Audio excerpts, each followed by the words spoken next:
Alright, bonjour à tous. Aujourd'hui, je vous donne des trucs pour comment être efficace dans votre split jerk ou jeter en fente, comme vous voulez. Donc, Dylan va me prendre la barre, va nous faire une démonstration d'un split jerk. On initie le mouvement comme au push press. Il va y avoir une portion de descente, une portion de dip. Ensuite de ça, on va être dynamique. On va pousser et voilà. On remarque, quand on atterrit, le genou ne dépasse jamais nos orteils. Fait un angle droit, si on veut, notre tibia fait un angle droit avec notre cheville. Ensuite de ça, le genou en arrière est fléchi et le pied derrière sur le bout des orteils.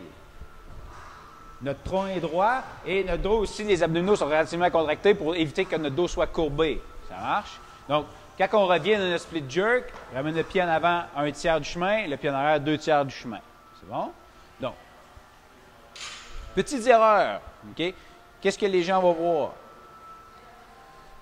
Un petit peu comme au push press. OK? Ça va faire en sorte que Dylan va prendre la barre. Première erreur, quand on va descendre, même chose qu'au push press, les coudes vont aller vers l'arrière. Donc, qu'est-ce que ça fait automatiquement? C'est que la barre n'aura pas une bonne trajectoire. Et voilà, les barres, on va l'échapper en avant. Comme au push press, on veut que la barre passe le plus proche possible du visage. Donc, garde les coudes hauts. On évite de rentrer les coudes vers l'avant. OK?